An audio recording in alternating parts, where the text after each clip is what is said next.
uzembe wako. Naomba kanilete ushoze wa simba dume. Ushoze wa simba dume? Motori! Motori! Kijeje kamtwana kwa lile ngwana. Asa mimi ndapata wapi yule? Kwa lile.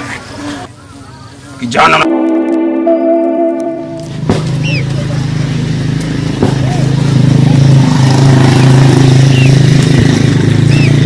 dada bwana ajali chochote kwa kweli. Anafika saa hizo wakati nisema saa 10. Habari za hapa? Sawa vipi? Salama kabisa. Kwema. Mwenyekiti. Sasa hilo nilikwambia kwa amenibia kuku wangu ndio huyo bwana. Ndio huyo. Bwana Machira. Hapa kama unavyotuona ndio dada najua utakuwa unamfahamu. Na nakamchua huyu. Kuna malalamiko yako. Yesu umemsikia wewe mwenyewe wakati anaanza kuongea sasa hivi. Inasemekana bwana wewe ulienda ukamuibia kuku wake huyu dada.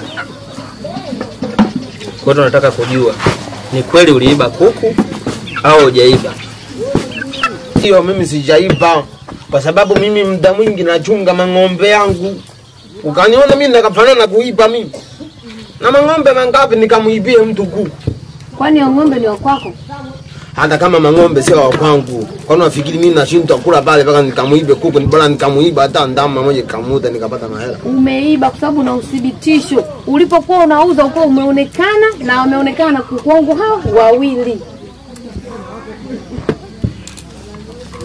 Hai, labda mimi nikuulize wewe swali. Kwani siku mbili hizi uliuza kuku?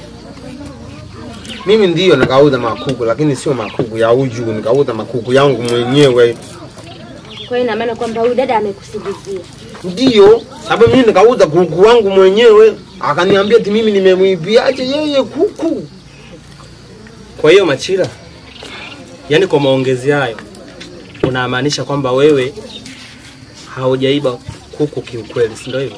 Ndio, nikaiba mwanangu. Yaani leo mwanangu sikuamini, yani naona kama zali vile. Yaani leo na furaha sana. Yaani acha tu mwanangu. Yaani katika pita zangu nimekutana na mtoto pale kati. Yaani mtoto anakuambia mwanangu nimefika pale brother samahani. Nikapoa kwanza mwenyewe unavyojua. Wewe unajua kama yuko watoto wazuri ilipoje kwanza. Najua. Yaani kwanza nikapoa kwanza. Nikamwambia sema shida yako dada.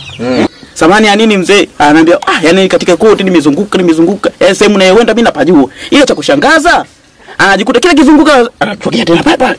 Kila kizunguka anatokea pale pale. Nikasema huyu kaingia kwa kijiji cha kulungwa huyu. Nikamuuliza swali sasa. Wewe tangu unapotoka huko mara mwisho kukutana na nani? Akanambia mimi mara mwisho kukutana na mzee mfani hivi yani yupo mrefu hivi anakamwili fulani nikakuja kufikiria. Nikasema huyu mzee Dendo huyu. Mbona hapo mchapo? Sasa katika huyu mzee Dendo nikakaa. Akanambia wewe kwa hiyo unanisaidiaje? Nikasema wewe mwanangu umeingia hapa. Yaani wewe hujasalimia. Wewe hujamsalimia kabisa yule mzee. Yaani hapo ninapokuelekeza, yaani hapo unakotaka kwenda ufiki. Wao ukisema urudi ulikotoka ufiki.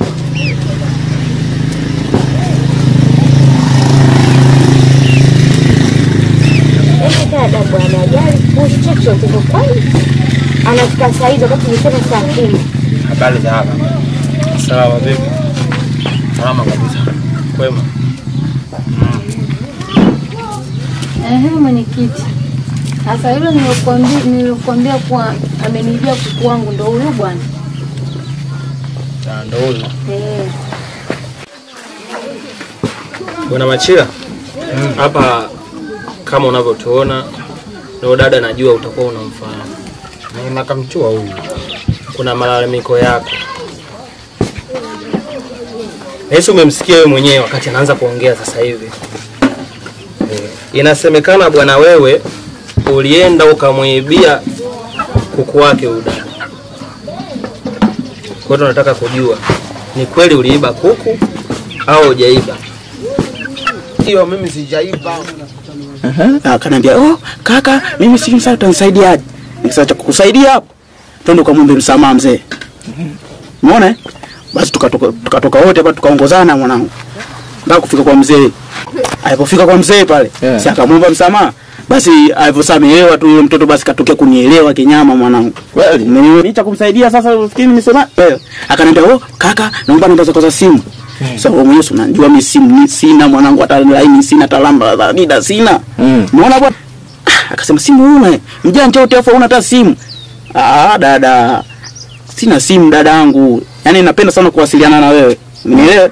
Mtoto wa kiume pale nikamwambia maneno ya kijasiri fulani hivi mwenyewe unajua. Mimi nakukubali wewe. Sasa mtoto vitokea kunielewa basi kanitolea tambo mwanangu. Sina maneno mengi mwenyewe.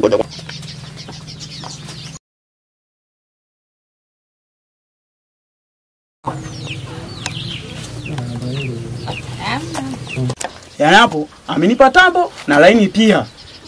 Ndio. Kwa hiyo mtoto kasema, sasa ndakutafutaje? Ndo kanipatia hiyo tambo mwanangu. Mwanangu sio huyo umetoka kuiba hiyo simu mwanangu. Niibe wapi? Yule mtoto kanielewa ndugu yangu. Siku hizi sasa nikwambie kitu sasa. Mimi nataka nikuelekeze ukweli. Yaani siku hizi kwenye Facebook, yani Instagram, yani vitakutoka vyote vya nani wangu kwa mtandao. Mimi utanikuta. Na unajua unazali wewe. Kaka, ndo kazi zangu hizo. Mwenyewe unajua napenda na watoto wakali. Ndugu yangu. Mwanangu na mimi tutapiga picha. Una picha mwanangu kama yote, yani usiwaze wewe upo na mimi ndugu yako. Alafu mwanangu unajua unazali wewe. Sio nazali hiyo kaka, bahati yangu kaka. Kweli? Hiyo mimi sijaiba kwa sababu mimi muda mwingi nachunga mang'ombe yangu. Ukaniona mimi nakafanana na kuiba mimi. Na mang'ombe mangapi nikamuibie mtu kuku. Kwani ng'ombe ni wa kwako? Hata kama mang'ombe sio wa kwangu. Kwani unafikiri mimi nashindwa kula pale mpaka nikamuibe kuku? Ni bora nikamuiba hata ndama moja kamuda nikapata mahela. Umeiba kwa sababu na uthibitisho. Ulipokuwa unauza uko umeonekana na wameonekana kuku wangu hao wawili. Hai, labda mimi nikuulize wewe swali. Kweli siku mbili hizi uliuza kuku? Mimi ndio nikauza makuku lakini sio makuku ya uju, nikauza makuku yangu mwenyewe. Kwa hiyo ina maana kwamba huyu dada amekusingizia. Ndio, sababu mimi nikauza kuku wangu mwenyewe, akaniambia eti mimi nimemwibiaje yeye kuku. Kwa hiyo Machira, yani kwa maongezi hayo unamaanisha kwamba wewe haujaiba kuku kiukweli, si ndio hivyo? Ndio, nikaipaje kuku wa mtu mimi? Dada, hivi unaweza kuniambia una uhakika gani kwamba huyu ndo mwizi wako alikubia hiyo kuku? Yaani unaweza kuniambiaje? Mwenyekiti, kiukweli ni kwamba mimi mpaka nakuja hapa na maana na uhakika. Kwanza, huyu mbaba ameonekana huko mtaani anauza nini? Anauza kuku. Pili haitoshi, ile juzi usiku mimi mwenyewe wakati natoka ndani nikamkuta mtu anaishia hivi akiwa amebeba nini? Kuku. Lakini kwa ule usiku sikumjua. Umeona? Lakini asubuhi katika pita zangu ndipo nilipomwona huyu bwana na nikakumbuka nguo zake alizovaa usiku na ndizo alizovaa ile asubuhi. Kwa hiyo moja kwa moja nikajua kumbe alikuja jana kuiba kuku wangu ni bwana Machira. Ndio maana nikaita kesi hapa. Sasa namshangaa bwana huyu kutaka kukana wakati anajua alichokifanya ni nini? Wewe. Sikiliza kwanza ukaniambia kwamba nguo nilizovaa jana. Mimi nikavaa nguo gani jana? Ukaniambia ni hizi. Wakati jana anakuja kuiba kuvaa t-shirt kijani. Hola, nilivaa nguo nyeupe. Na huku chini nilivaa nini? Ulivaa maglambuti meusi. Hamna, hola nikavaa chachacha. Kwa hiyo wewe wakati unataka kumbe ulivaa chachacha ukuvaa ya maglambuti. Si ndio maana? Mimi sinikaenda kuiba. Mkaningangania nikaibaje? Mimi sinikaenda kuiba, mkaningangania nikaiba nini? Nikaambia sijakaiba, mkaningangania tu. Hebu sikilizane kidogo. Wewe Machira najua nakufahamu. Anifahamu ndio, lakini mimi sio nikaiba sana. Mimi napenda kuishi na watu wangu kama ndugu. Yaani kwa maelezo haya, kwa uzoefu wangu mimi wa kazi na wakufikiria, wewe bwana Machira wewe ndio ulioiba kuku ya udada. Yaani wewe ndio muizi. Unaleta kaupendeleo bwana. Yaani sikiliza, ukitaka kuleta ubishi, mimi nitatoa hayo malumbano, alafu nitakusahau kabisa kwamba mimi nakufahamu, naweza nikakutupa hata polisi. Lazima maswala ya polisi tena yanatoka wapi na mwenyekiti na Sasa usisumbue watu kwa sababu mimi na akili zangu kazi mimi mwenyewe nimesomea. Sijui unanielewa eh? Wewe ndo mwezi. Dada, huyu ndo aliyeba kuku wako. Ndio yeye huyu. Anakataa anachokataa hapa ni? Sasa ndugu yangu, kwa kuwa nakufahamu sasa, kwa hekima inapaswa udada ataje gharama zake za wao kuku wake ulioiba sijui ngapi uzilipe bwana Machila. Sijui unanielewa? Mimi nakakuelewa ndio sasa, lakini naona na wewe fanya ka upendeleo bwana. Wewe, alafu hiki ni kikao, inabidi tuheshimike, sawa? Hiyo kazi yako unayofanya hapa ya kuchimba chimba hapa utakuja kulipa ile eneo. Sio kwa unanielewa? Yaani kama ndio imeshindikana kwenye kuiba tu mpaka unakuja kuharibu ardhi za watu. Tusiharibiane siku. Sasa dada, hebu nitajie gharama zako au kuku ambazo bwana Machila kaiba ili apate kulipa. Ni 200,000 maana kila kuku 100,000. Tu 200,000 kabisa. Ndio 200,000. Sasa mimi 200,000 nakaitoa wapi? Kuku wenyewe wale nikauza shilingi 20,000 wakaniambia 200,000. Sasa mimi 200,000 napata wapi sasa? Uje bwana wewe unachekesha sana. Yaani unasababisha mpaka yani mimi mwenyekiti unaona kama yani hapa ni sehemu ya disco. Yaani kumbe muda wote tunahangaika na mimi nilisema hii kazi mimi nimesomea. Umeongea mwenyewe kuku umeuza 20,000. Udai ashasema gharama yake shilingi 200,000.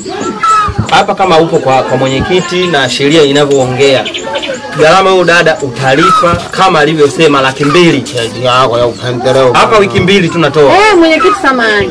Hizo wiki 2 zote za kazi gani? Sasa wewe wakaniambia We.